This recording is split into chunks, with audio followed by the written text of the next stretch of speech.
Michelle. I'm the town supervisor for the town of Lowville, and on behalf of the mayor of Lowville, Joe Beagle, the chairman of the board of legislators, Larry Dolph. I see some legislators here, but I don't see Larry.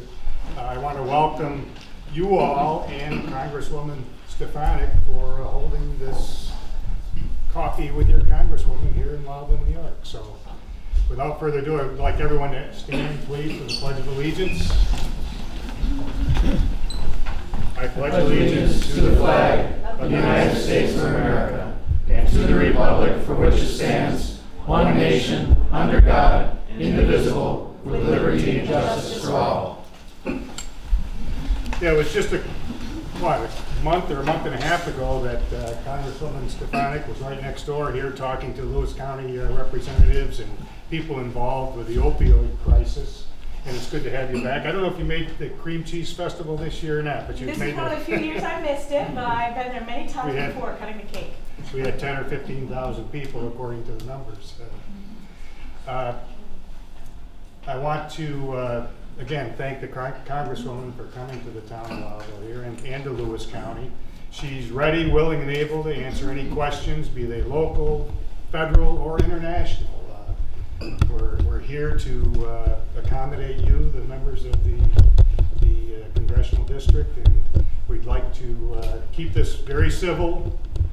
Everyone's going to have an opportunity. I think with the number of people here, everyone will have an opportunity to ask a question and hopefully get the answer that they deserve. So without further ado, I want to turn it over to Congresswoman Stefanik. Great. Thank you so much, Randy. It's great to see you all here today. This is my 22nd town hall. It's also well over 1,000 events in the district. As you mentioned, I've done lots of events in Lewis County. Some highlights are farm tours, business tours, the Cream Cheese Festival, which of course is one of the biggest events you guys have right here. We had the opioid roundtable with many of local stakeholders. That was a couple months ago, but I'm really glad to be back. My job is representing you, and there's a lot of different viewpoints across this district.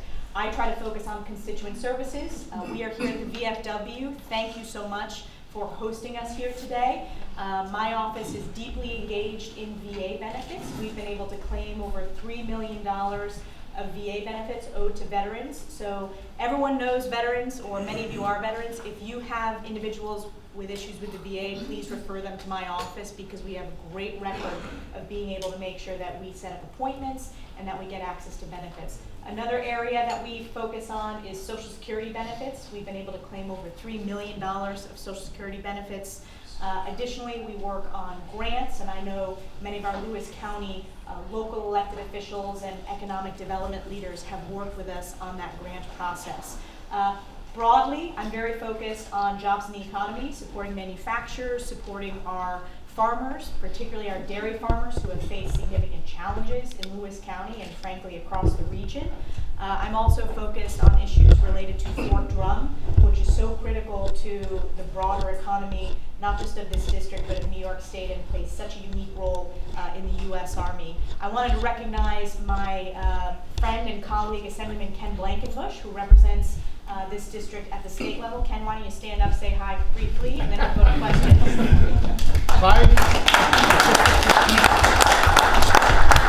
Hi, briefly.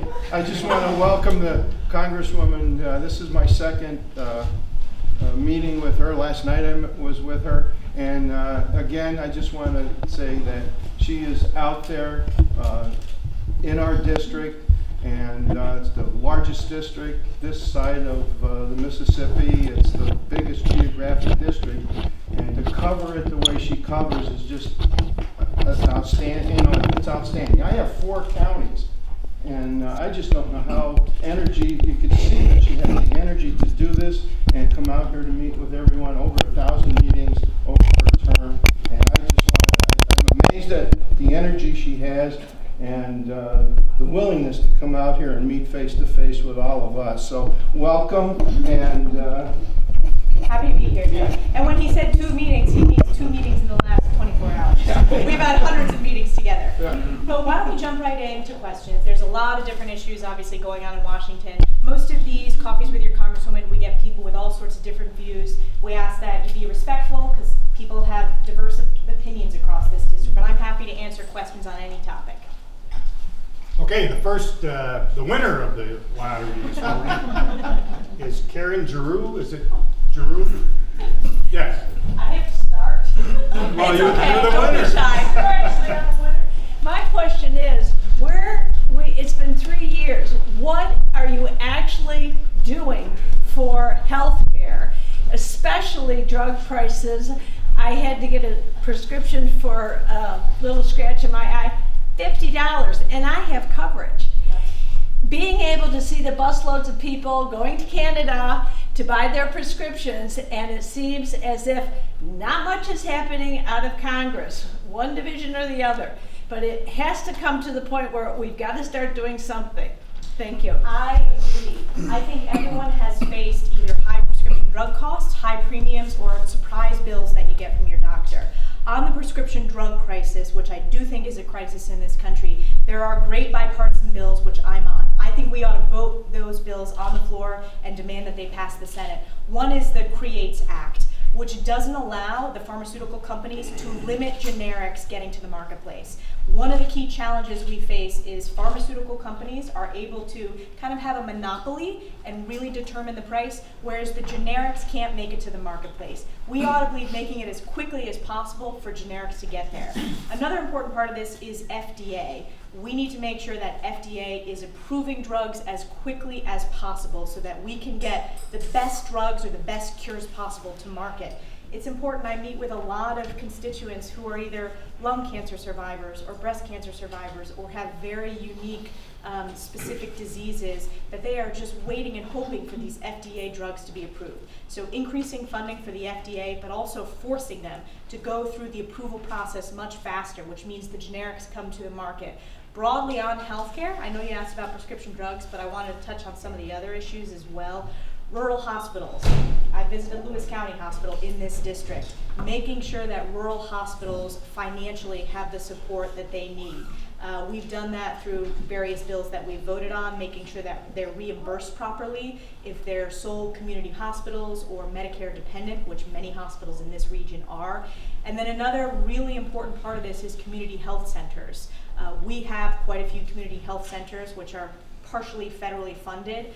I wrote the bill that ultimately ensured that those community health centers in rural parts of the country, but also this district, get funding for 5 years. That provides coverage for 95,000 people. The other piece is the surprise medical billing. Raise your hand if you've gotten a surprise medical bill in the mail. Yeah, usually everybody raises their hand. Those out-of-pocket costs are really having an impact on people's ability to balance their budgets. I am hopeful that despite how partisan it is, I do think we're going to get a surprise medical billing bipartisan compromise. I'm working on that with a gentleman named Joe Morelli, who's a Democrat, also from New York, trying to tackle the surprise medical piece so that patients are protected. Patients aren't forced to pay these surprise bills. But back to my initial question, why does someone pay a fraction of the price in Canada where we're paying a great deal more for the same medication, be it generic or the real McCoy, whatever? Again, we're not addressing that one simple basic question. Where is that going? Well, I think you have to lower prescription drug prices. I mean, I think that's how But you they're get at that. already lower in other parts of the world. Yeah, I think we It's as not a here. nation have to lower them.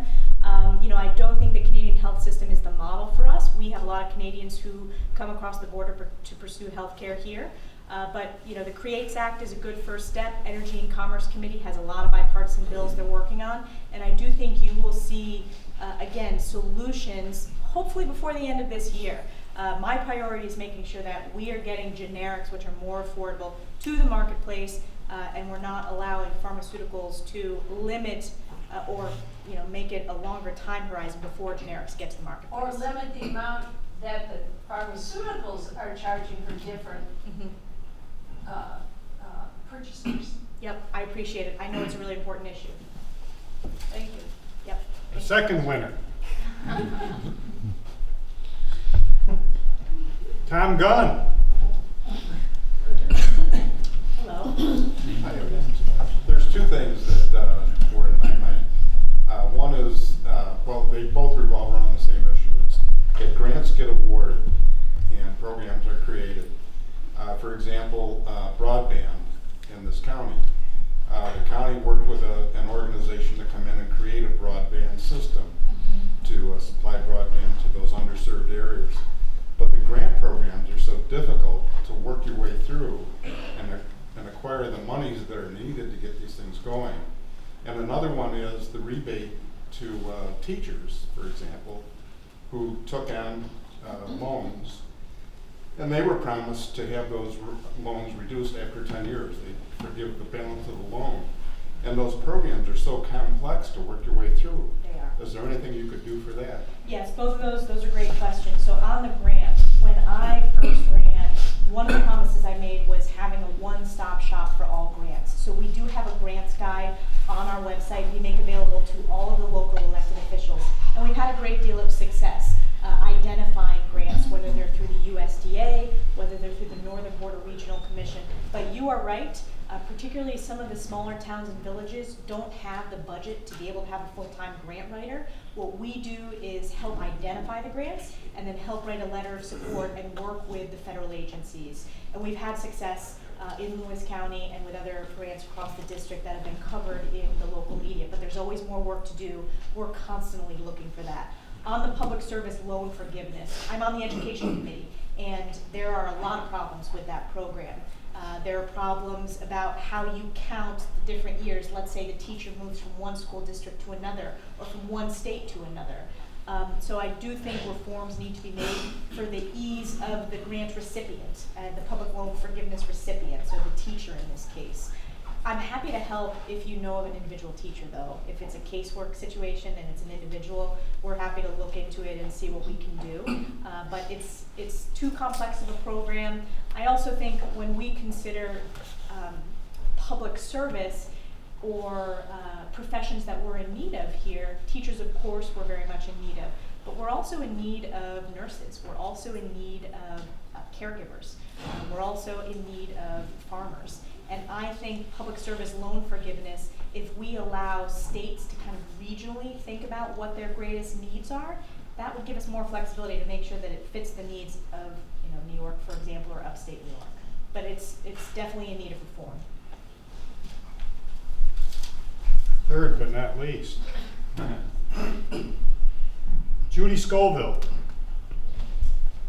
I'm going to decline at this time. Okay, thanks for coming, Judy. Karen Hall. Hi, Karen. Hi. You recently voted against a bill in the House of Representatives that would prohibit a child from being removed from a parent or legal guardian at or near a port of entry or within 100 miles of the border. Knowing, I hope, of the psychological, emotional, and behavioral damage to both children and parents, why would you possibly vote against putting an end to the cruel and inhumane policy of separating families? I'm glad you asked that question. A correction was issued and a retraction of that article because that bill was not actually the bill that we voted on. I don't support separating family members, but I know that was published in the Watertown Daily Times, Adirondack Daily Enterprise, and the Glens Falls Post-Star. There was significant retractions, and it was unfortunate because that was on the front page of some of the papers. That was not what was voted on. It was voted on, the bill they thought they were referencing was about having an ombudsman and had nothing to do with family separation. So I'd encourage you to read those corrections that were made, but I don't support separating family members at the border. Well, that's wonderful to hear. But I have not seen the corrections in the Sure, the corrections, and I know we have some of the reporters here today, the papers did issue the corrections. So what was the bill that you The bill was about an ombudsman, so having an additional staff member for any concerns that were raised. There was literally no mention of separation of family members at the border. And that's what was so concerning when it was published. And in this region, the papers share content. So unfortunately, this wasn't written by a reporter from this region. It was written by a reporter from a different paper, and that content was shared, and that was corrected and retracted from all the papers after the fact. So I'd encourage you to look at that. But again, on the border issues, I do support increased funding for 21st century border security. I think that's a combination of physical barrier as well as increased border personnel, as well as using technology along certain parts of the border. I don't support moving people from the northern border to the southern border, because we need to make sure that our needs are met here, particularly given the importance of economic commerce and trade, especially in the busy season. Thank you, Karen. Jay Thompson.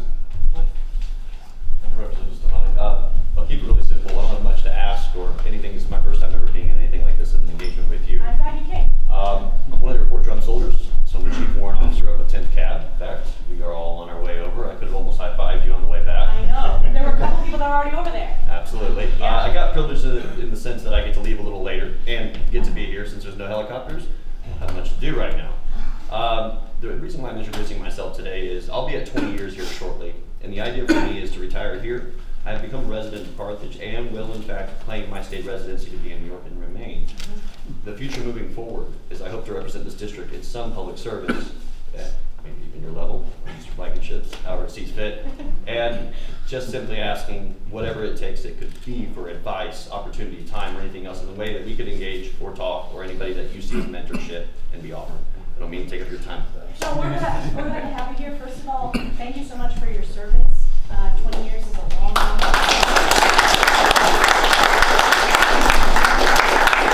And I did just get back from Afghanistan. I think it's important, and you will understand this, but it's important as policymakers, and I think that most of the 10th Mountain soldiers and all of them understand and appreciate when policymakers are paying attention to what's going on around the world, just given the number of deployments that you guys have gone through. How many deployments have you done? 9. 9. So 9 deployments. Think about the challenges and challenges of your family and your parents as you're doing those deployments. So thank you. I'm happy to have a conversation with you about wanting to run in the future. I think it's great. We are seeing increasing numbers of veterans, particularly those that have served in Iraq and Afghanistan, step up and run for office. I think that's really important. Many of them I work with a lot on national security issues, and most importantly, I'm glad that you're deciding to retire here. Fort Drum, out of installations across the country, that's one of the trends that we see at Fort Drum is people choose to stay here even if they're not from here. So a priority that I think we should have, and I work with with Ken on this, is making sure that we understand there are employment opportunities, because the leadership skills you gain in the military are very translatable to jobs here. We just need to make that smoother. So I'm happy to get your card afterwards and be in touch. Absolutely. In fact, the last little bit I'll give you is the plan moving forward to become relevant in the modern day is I'll go to SU for a Master's in Public Administration with a focus in national security. Great. Then I'll step onto the stage following about 2026. We'll look at where I'm at there. Great, you're planning way more ahead than I am. Okay. That's good. The other thing SU that I think would be of interest is they have a specific sort of military families, military institute. I'm trying to remember the name of it. That's really unique. They work with Fort Drum. That might be something too that you might want to pursue. But I'm glad you came here. And I might mention, I am running for my last 2-year term now, so the supervisor for the town of Lowville might be open in 2020. Nice stepping stone. Let's see, Greg Kulzer. Greg, I didn't bring my glasses, I'm sorry. Thanks for coming. It's totally fine if people just want to listen. Joseph Austin. Hi. Hi. I'm currently the fire chief here in Lowville, so I just have a few questions about the fire service. 2 parts really. The first part would be, would you have any advice for our local departments, which are all volunteer? We have tightening budgets. Do you have any advice on how we can secure federal funding, things like that? And then the only other part is, as people have seen in the news all over the place, all over the country, we're having a crisis retaining our volunteers. Is there any talk on the federal level of any incentives that could be offered for fire departments to help keep people? Yeah, that's an issue I hear at virtually every fire department, particularly volunteer-based fire departments across the district. First, on the grants piece, we do work with the federal agency to try to do information sessions about how how to write grants, where we bring in the grant readers to actually hear questions from you guys. So I'll make sure that we get your specific contact information to invite you to the next one. We usually have them do 4 different stops throughout the district. Sometimes it's in Jefferson County, so you'd have to go to another county, but that's the best we can do given how big this district is. But happy to support any of those grant applications, but let's make sure that you're in the next information session so you can ask them questions. The second piece was on sort of the challenges that volunteer firefighters, when young people have so much going on today, they're raising a family, working 1, 2, 3 jobs in some cases, the requirements for hours and the type of transportation, the amount you have to travel to take some of those classes is a real burden. I think at the state level we should provide some type of tax write-off if you are a volunteer firefighter, and if we have that already, we should expand that. We should do that at the federal level too, because it's a real crisis across the country. Certainly in my family, I know how important firefighters are, because when I was 4 years old, there was a fire in my garage, and firefighters are heroes in my eyes going back to when I was a kid, because they safely got my mom, dad, and myself out. And I know there have been lots of very, very tragic fires across this district this past year. So 1, on the grants, we'll get you at the next information session. 2, I think the proposal should be tax write-offs if you are a volunteer firefighter.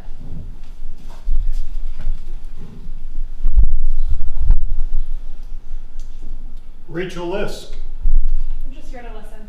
Thank you. Yeah. you're doing a good job.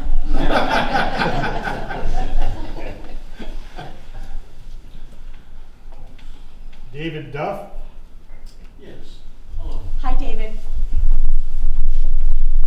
I understand that you have told your donors that you support the president, given the efforts by the Democrats to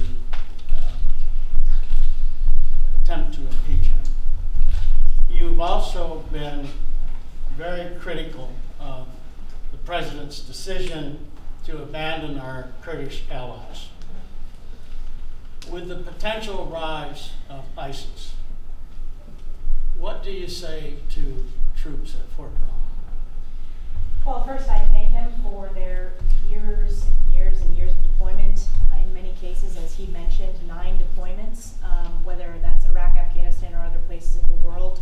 Regarding the Kurdish situation, I do think this was short-sighted and misguided. I have a very independent record. There are a lot of areas where I agree with the president, but I also have areas where I disagree, and this is one of them.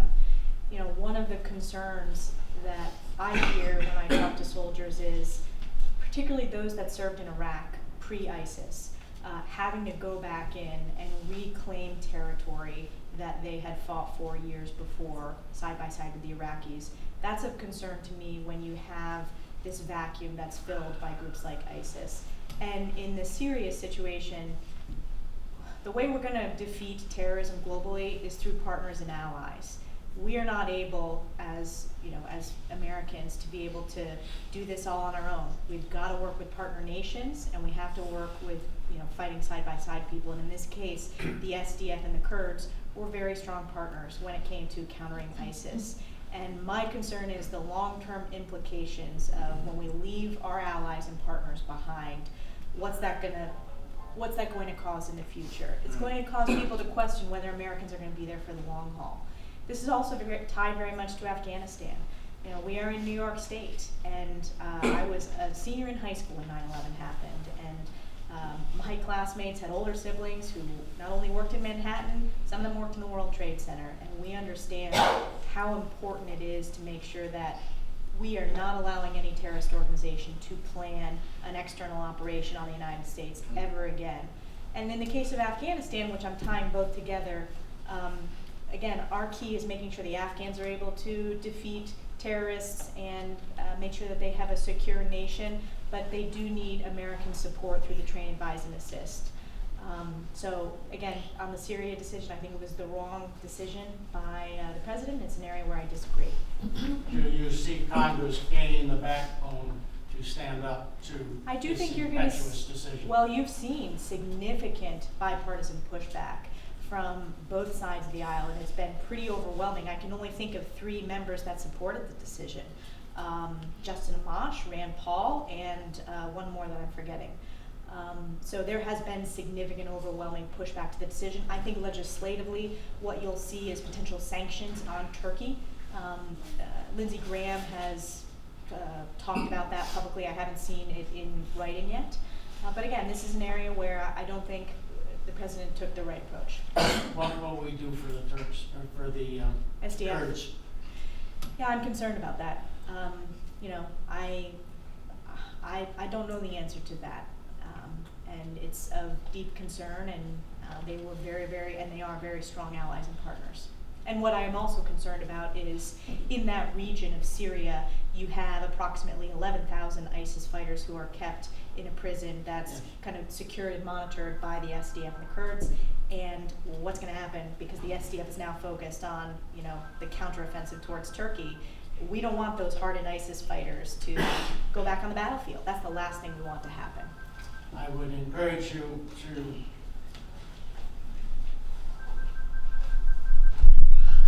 have your constituents and your congresspeople understand what this does to our credibility regarding our allies. Yeah, I mean, they're looking at us like, who's next? Thanks for the question.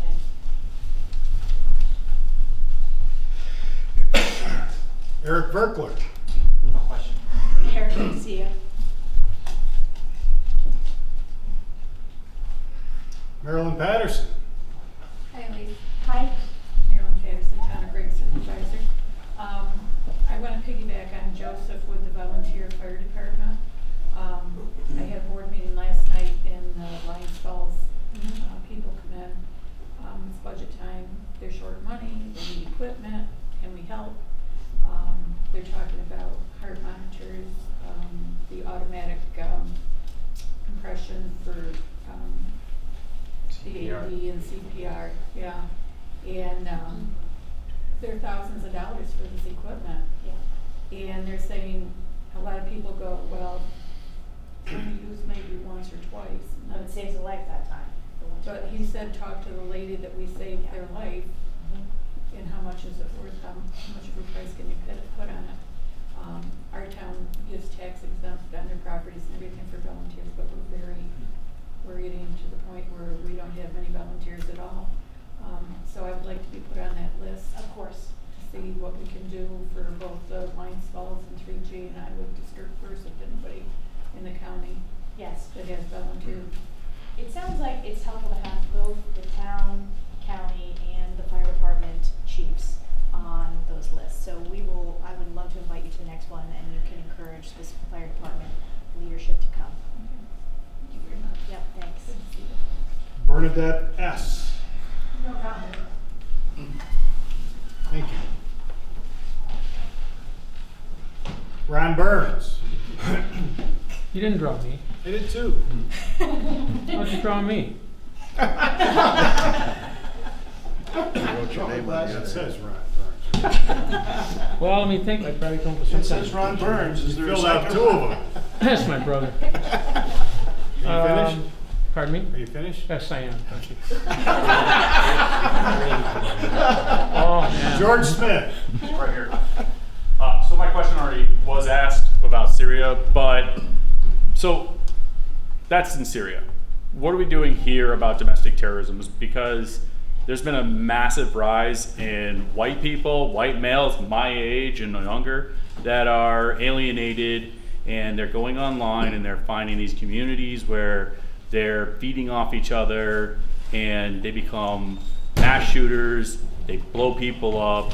You know, I don't even like being in a gathering like this, because who knows? Yes, the sheriff's outside, but that doesn't matter. And we're taking people, I'm sorry.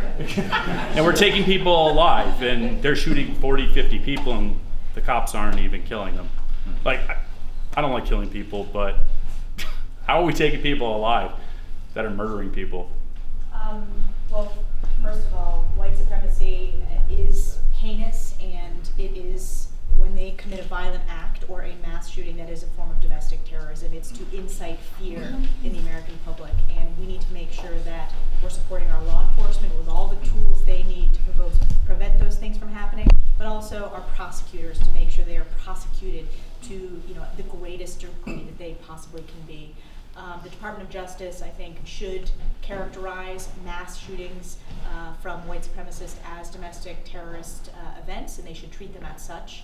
I do have faith in our law enforcement in this district. It does matter that we have very strong county sheriff offices, that we have very dedicated public servants and law enforcement officers who make sure that we have safe and secure communities. I feel very safe right here. I'm sorry that you don't, but I feel very safe right here, and I feel safe at events locally because we have such a close-knit community, and no one stands for the type of violence that we've been seeing in these horrific tragedies. But these things are happening in communities just like this, with the exact same things.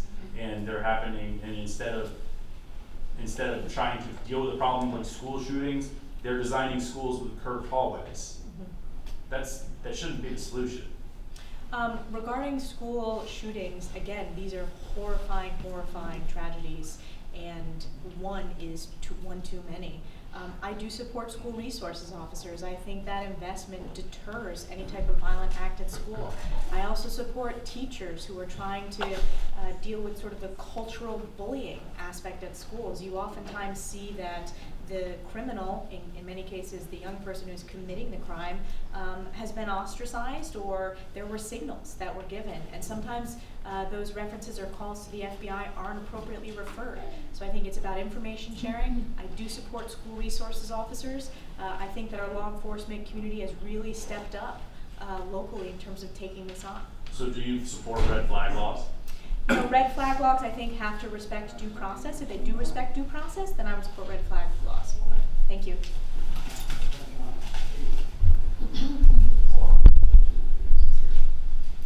Mark Youngs. Good morning. Hey. Stefanik, I put you in office in the first term for agriculture. Talked on the phone. I don't see where the price of milk has helped any farmer around here. I'm not a farmer. I worked on farms all my life. Can you explain to me what is Congress shuffling one set of cards and putting somebody else in the back of the deck to do something with this milk problem we have here in New York State? Well, the milk problem has been at a historic low, I would say, last year, about between 14 and 15 per hundredweight. We are moving in the right direction. It's between $17 and $19 per hundredweight. Was just at Jefferson County Farm Bureau last night. We monitor the milk prices very closely. We did pass a farm bill. We do that that was my first farm bill since I've been in office. We updated the margin protection program, which was a horrible insurance program that didn't function like insurance. Farmers would buy into it, they got nothing back, even though they had low prices. We scrapped that, and we now have what's called the dairy coverage margin program. That allows smaller farmers to buy in. It also allows you to, you don't have to make the decision once and stick with it. You can opt in or opt out. Right. And most importantly, you get the money back. But going from 14 to 17 to 19 in some cases, we're moving in the right direction. We still got to get it to 22, 23, so they're making a profit, particularly in New York where their costs are so high. But we are moving incrementally in the right direction. It's not unique to this district, though. This has been a crisis across the country. And I think the other key opportunity, which we work with the Farm Bureau on a lot, is expanding trade opportunities. So expanding our export opportunities, whether it's in this updated US-Japan trade agreement or USMCA, which is the updated NAFTA, which opens up slightly the marketplace to Canada for our dairy products. Got one more little problem. Sure. I just retired and got my first Social Security check. I'm a hunter and a fisherman. I went to see the sheriff. I didn't see the sheriff. The sheriff sent me the direction to the courthouse to try to figure out why I can't buy a gun. I've got a stack of paper from the Department of Justice, but I don't understand one word of it. I was wondering if you could help me with that if I sent it to you. Sure. Well, happy to do casework on that. Happy to work with the county sheriff's office to make sure you get any answers to it. Thank you. Yep. Thank you very much. Chris Cubis. I'm okay right now. Okay. Kristen Ochter. Mine has already been addressed. Thank you.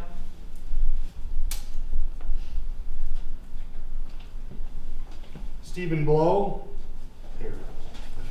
Well, I just wanted to touch on what Tom had mentioned about the public service loan forgiveness program. I'm not going to go into details. My wife got caught in the saga of that loan forgiveness.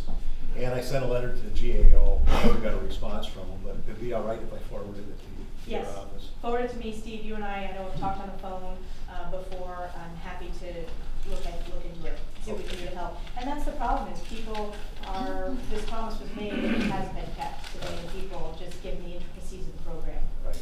But I just want you to know I'm a registered Democrat, lifelong Democrat. Don't confuse me with liberals and socialists. Anyways, I just want to thank you for all the service, what you're doing, and how you stood up to Adam Schiff was just phenomenal. Now, that guy could just stand up there and lie and make up just stories, and it just infuriates me and probably most people like me. Yeah. But you know, like you, I support my president most of the time. I don't always like his rhetoric, but I'll tell you what, he's put the country in a great direction. I mean, all the things that he's done over the 2.5 years is just phenomenal. I don't believe any other president has ever done as much in 2.5 years as he has done. And I want to thank you for supporting him for the most part. I understand there's going to be differences on certain things like Syria, but overall, if you look at the complete program of what he's done in 2.5 years, I think you, him, and many people on the left in Congress have done an outstanding job. Thank you. Thanks so much, Steve. I mean, we get a lot of support from Democrats, Republicans, independents, and I really appreciate it. My job, I work for constituents, I work for this district, right. And I'm proud of my work with the president. I'm proud of inviting him to Fort Drum, but I am going to speak out when I think there's a difference of opinion, as I think most people, you do disagree. If you put two people next to each other, even if they're in the same political party, there's always areas where they're going to disagree. So I appreciate you coming. And you work across both sides of the aisle, and that's something that needs to be recognized. Thank you. Joe Fail. Hi, Elise. What is Congress doing to investigate any of the corruption of the previous two-term president and his cronies? I mean, the Biden is right on TV doing exactly what they're accusing the president of, admitting that he did it. What can you do to indict these people? Well, there is a Department of Justice investigation. There will be findings of that investigation released, both in the FISA abuse, which is the Foreign Intelligence Surveillance Act, and my concern and what I've really focused on was Comey not following the protocol to notify members of Congress. That was my question. I asked him in the open hearing, and he didn't follow what you're supposed to do. I've written a bill that requires the FBI to contact both the Republicans and Democratic leadership of House Intel if there's any counterintelligence investigation opened. That passed in committee unanimously, so we're going to close that loophole. But what you're looking for is what the Department of Justice, as they're pursuing their investigation, there will be reports that will come out. I think they should be made public. I think the public should be able to read about all of this, because I do have concerns about the conduct of about individuals, specific individuals. I have deep respect for public servants who work in agencies like the FBI, who work in agencies like the CIA, but I do think if there's any abuse or politicization of individuals, that is unacceptable. So the Department of Justice will release those reports, and I think they're going to come out pretty soon. Good. Greg Stant. I have no questions. Thanks for coming, Greg. Kevin Leindecker. Kevin, way in the back. I came for the coffee. All good. I've been a businessman 45 years in this area. My dad and his friends built this post in '64 when I was a little kid, and I got to come pick up rocks. And I got a soda and a pack of chips for it, But I got 5 employees. This last tax break gave them about $10 a week more in $50 a month, but that's not gonna cut it with the cost of living the way it is. And then I don't quite understand how much of this will be going away after this year. And that's kind of my question. What are we gonna do for that type of group of guys out there working, you know? Yeah, well, I think we're taxed too much. Not only are they dealing with federal taxes, but they're dealing with high taxes at the state level, and they're dealing with high property taxes. So they really get hit hard in New York State, and we've got to get that under control at the state level. You know, at the federal level, I do think we need to continue to work to reform the tax code to really focus on the middle class, to make sure that they are getting as much benefits as they can, because money in their pocket is so important as you're seeing healthcare costs continue to go up, as you see, you know, them saving if they want to send their kids to college and contribute, those costs go up.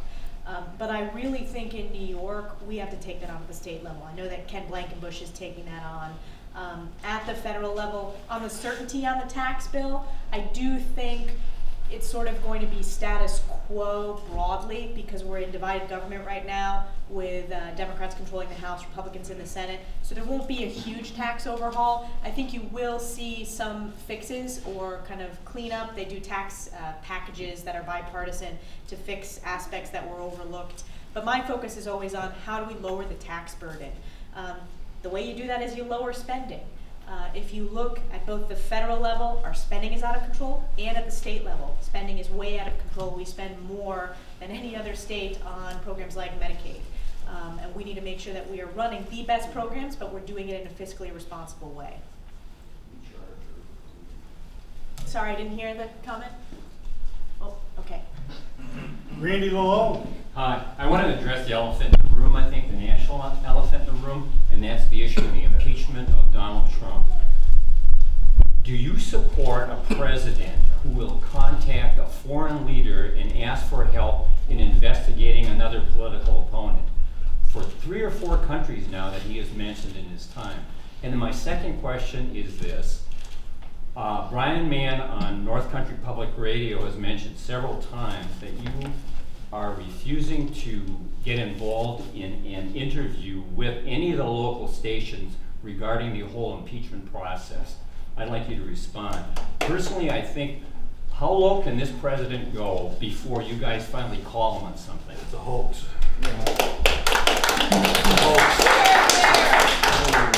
I don't support impeachment of the president. Impeachment is not a political buzzword. It's a very, very serious constitutional matter, and I think it's been, I think Speaker Pelosi has handled this very poorly. Historically in this country, when you start impeachment proceedings, there's a vote. There have been 3 examples, and there's always a vote to start proceedings. Right now we have reckless investigations of committee chairs going out of control, not working under any set of rules, and wanting to limit members' ability to ask questions of witnesses. I believe in transparency. I believe everything should be made transparent to the public. Every single witness that's brought in should be made transparent to the public. Every single evidence with text messages, rather than cherry picking, which is what we're seeing from Adam Schiff, it should all be made public for the American public to make the decision. I don't support impeaching a president. When I read the Trump-Zelensky phone call, there was no quid pro quo. And I do support looking into corruption in countries like the Ukraine, where there has been rampant corruption issues. I'm also concerned about Hunter Biden's business dealings. And I think the American public has the right to ask those questions. And we, again, this is a very divided issue. People have strong beliefs on both sides of this, but I don't support impeachment. And my Democratic colleague, Anthony Brindisi, also doesn't support impeachment. He borders this district. Could I ask a follow-up to this Sure. question? Do you support releasing the transcript of the phone call that the president had was just a rough transcript? If you support transparency, you support the release of the full, unexpurgated phone call that the 2 of them had. Well, I'm glad you asked, because I did work in the Bush White House, and I am familiar with the process of the transcribes. Here is how it works.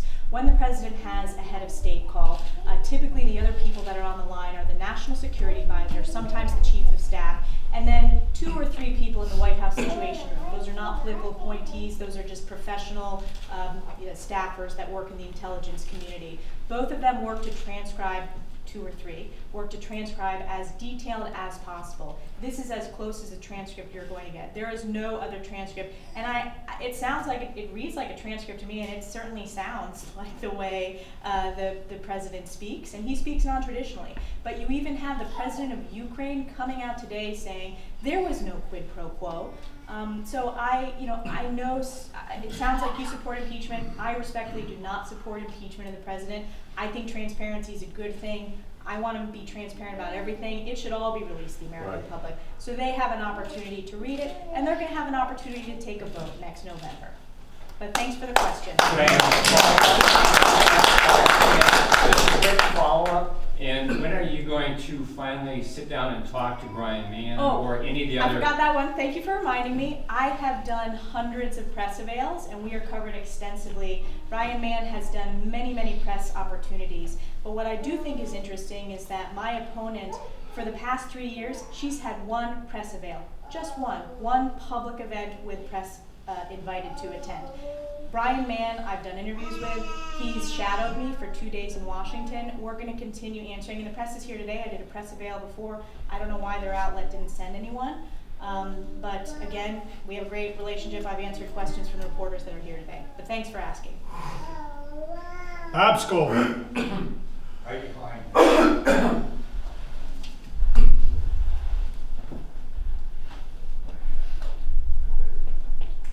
Jennifer Krasner, okay. Hey, mine. Hi, Jay. Hi, you're at the last one. Good to see you. Yes, yeah, we came again. So, my question has kind of been answered with hysteria, but I want to get into, so I won't ask as much about that portion. But my portion was more about the underlying issue of why we're pulling it out. And so I have, I did some research, and in 2015, Trump said that he had a conflict of interest in Burbet News, and he said that was Istanbul. He had 2 towers there. He had a building, and then and then he, on October 7th, he said that we were pulling out of Syria, and that we're going to leave the Kurds and that situation and ISIS to the Kurds, the Turkey, Syria, Iran, and Iraq. And then also he said if we go to Europe, he said in a tweet, that's fine. I'm not fine with that because I don't want Europe to have that infiltration. I don't think it's safe for anyone. I don't think it's safe for them either. And so, and then also with his properties, Mike Pence has stayed in Ireland. The Ukrainian president was saying how he had stayed at one of the Trump properties also. And I'm sure there's a lot more like G7 being held at his Trump property in Florida also. So my question is, how do you separate? We've never had a president before that has had so many properties per se around the world, and that is still operating a company, his sons, that he could just talk to at dinner, about what's happening. So my question is, how do you separate that and what has been done? And because what I see is this, and he tweets, it's also the tweets that I read, and I get scared. Like, I was reading about this situation with North Korea that's not getting a lot of attention either. They're kind of going back and forth on the Twitter, and I feel like Twitter should be a little bit more regulated. I don't know about his properties, and I know a lot of people like him. My family likes him because he's brash and he says what he feels, and they needed someone. I voted for Mitt Romney in 2012. He didn't. He was too timid. He was flip-flopping. You've seen him flip-flop on this issue. You've seen him flip-flop on a lot of issues. And so I'm just wondering, and my family's also military, and so I'm scared of ISIS coming back, because when ISIS was here 3 or 4 years ago and the threat, we got emails. Do not put your location on your phone. Do not put your location on your photos. We had to take all that stuff off. So I'm just scared, I guess, for what this president, and I don't know if you see that coming from my generation. We're just scared that it's out of control, this Twitter's out of control, and that the business interests. So I guess going back to those, what is being done to separate his business interests and control his Twitter. So Jen, I appreciate you coming. I know Yeah. that you've attended events in the past. It's good to see you again, and thanks for being engaged in the process. On the business, the president we need to make sure the president follows the law and that he's following all ethical standards. I do think, he's very focused on serving as commander-in-chief. I don't see anything wrong right now. His sons are running a private American company, Trump, whatever it's called, Trump Enterprises. I do think, though, when you think about other family members, Hunter Biden's been in the news, I think it's a problem if there's foreign dollars, so foreign entities that are paying a salary, which they're not in the case of the Trump family.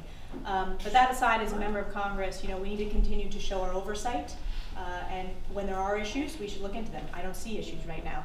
On the sort of Twitter, listen, Twitter is first of all, Twitter is not real life. There's one thing I've learned.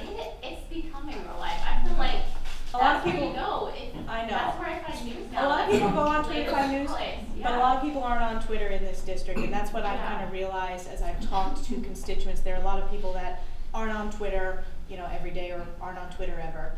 So Twitter, the other problem with Twitter is it's siloing, and by that I mean you're having like-minded people following like-minded people, and you're not getting that positive, respectful discourse, and I think that's a challenge too. I do think these technology companies, there's going to be a lot of conversations and oversight, even though they're private companies.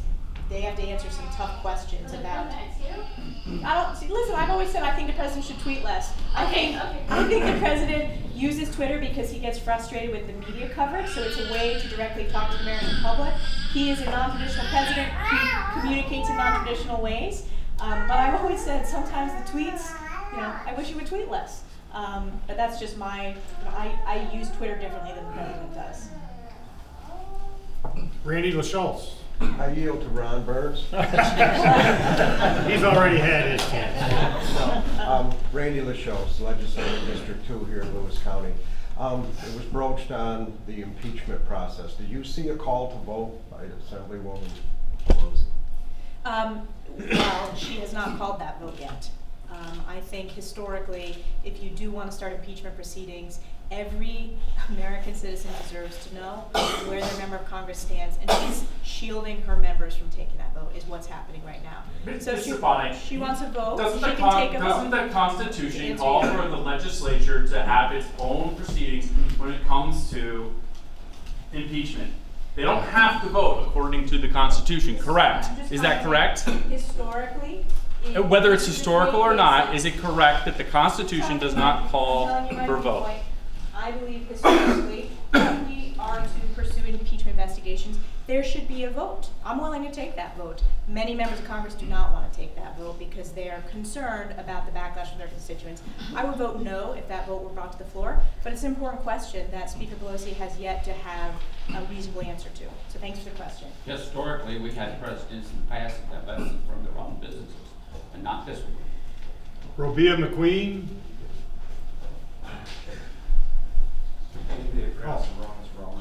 Robert. Okay. Thanks for the coffee. I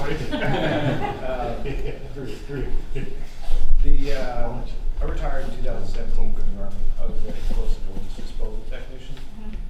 As you know, they downsized EOD, but a lot of the factors they didn't take into is increased bid supports, and that does increase a hardship on the families because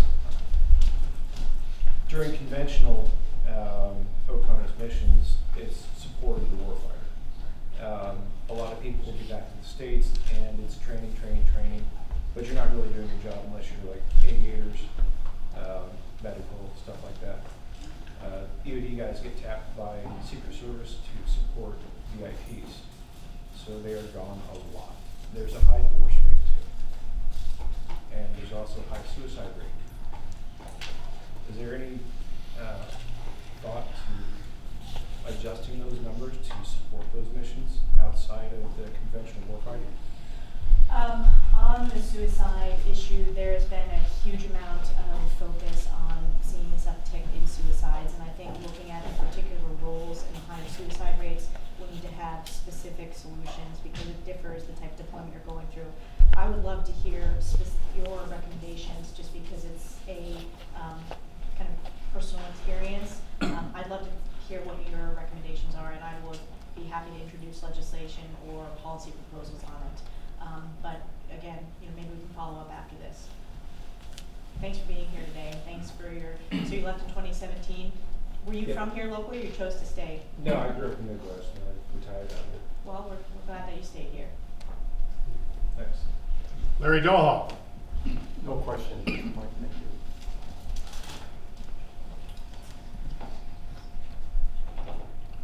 Clint Hostetter.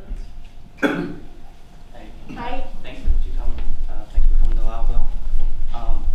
So I'm a dairy farmer, and it's been rough. Mainly I have 3 questions. So one is the things like Farm Bureau and things like that, the state level, national level. They're operated by large farms. Also, I don't know, I've followed real close, but I don't know that I've seen you at a farm with less than 100 cows. The ag census says that farms under 100 cows are like 77% of dairy farms in New York State. How are you getting accurate information on those dairy farms? So I want to invite you, we do ag roundtables, and we had a particular focus on small farms with under the 100 head. I'd love for you to come to our next one, and because I know the solutions and some of the challenges are very different for small farms than they are for some of the larger farms here. I have been to small farms and larger farms in this district, and we try to, invite as many as possible. One of the challenges, I'll just tell you, is our small farmers are working so hard that sometimes they're not able to, participate in the conference calls, or are on email, or are coming to those events. So I will follow up with you because I'd love to hear what your challenges are and what your proposed solutions are. Okay. But we have had, just to answer, we have had smaller farms because we specifically try to reach out to them, to come to the roundtables, add the feedback. Okay. So question 2. Now, Farm Bureau and everybody, they're really pushing for ag visas.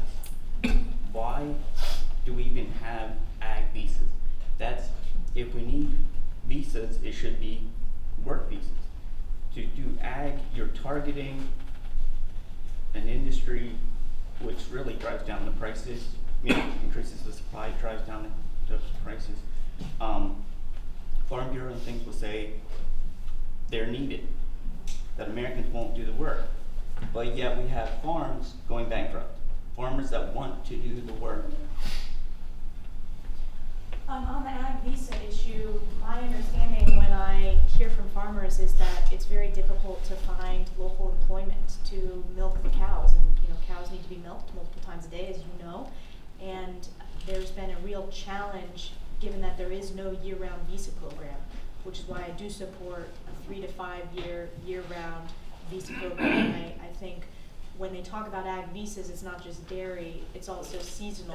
That misses the point though. I mean, there are Americans that want to do the work, it's just that Americans don't want to work for them at their demands. So by giving them the ag visas, you're increasing the supply and driving the prices down for the small farmers that do their own work. Well, I think we ought to be always looking for American workers first. But in the case of most farms that I visited, they've had a challenge in terms of hiring workers locally and keeping them locally. I'm glad that you've had a different experience, but again. That says something about their management. That says something about them treating their employees. No, look, I understand it's a complex issue. My experience has been you put 2 dairy farmers in a room, they have very different solutions. But I know it's been a significant challenge for small farms, and we've seen a lot of small farms close. We are going to continue making sure that small farms are a part of the discussions. But again, I'm not going to ignore requests that I get from farmers across the district who do want a year-round work program. I think you can have both. They're able to find local help. That's great. They always try to look there first. But we have to make sure that we are addressing this issue of not having a legal dairy-specific year-round visa program. Okay, well, I'd like to point out that, so 10 100 cow farms would be better locally than 1,000 because they're buying their supplies by the truckload out of state, wherever. Their employees are sending most of the money out of the country. It really, really hurts the local economy. Okay, question 3. So Sonny Perdue had some questionable comments about small farms, and what do you see the future of the small farms? Because I can't get bigger. I don't have the financial resources to get bigger. I don't have the financial resources to go direct to consumer as of now. So where does that leave me? Is there a place for people like me? Yeah, of course there's a place. I disagree with Secretary Perdue's comments on small farms. I think more farms of all sizes, it's better. I mean, we want small farms. We want all types of farms in this district.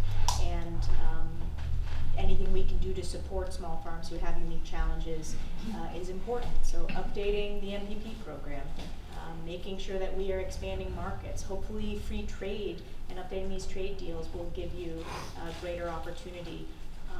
But I don't agree with Sonny Perdue's approach that you need to be a certain size farm in this country. And that's not culturally what the history of agriculture is. I mean, this district historically has had thousands and thousands of small farms, and I think that is an important tradition, and we want farms of all sizes.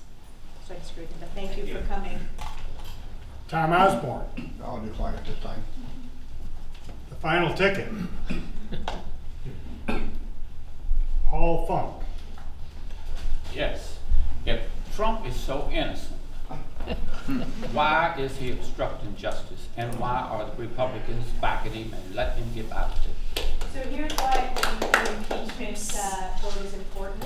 I do think that when that vote is taken, it sets the rules, and I think the administration should comply. But I think that vote needs to be taken first so that there are The parameters. Constitution does not say that they have to vote. Read the Constitution, which I doubt if you've ever done. I haven't. Or any Republican in office. I have read. We are very proud of the Constitution. We swear an oath to the Constitution. Again, that's why I think that vote is important, because it sets the parameters and the rules for the inquiry. But thank you for the question. Thank you, everybody, for the opportunity to be here. Many of you I've answered questions with before, so happy to continue taking tough questions. I have another one of these coming up this afternoon in Fulton County, and then Franklin and Washington County later on this week. Again, we touched on dairy, we touched on fire department issues, we touched on tax issues, economic issues, impeachment issues, really a snapshot of what's going on in Washington right now. So thank you very much. Thank you to the VFW for hosting. Thank you for moderating. This was a great discussion, very civil, and I really appreciate it.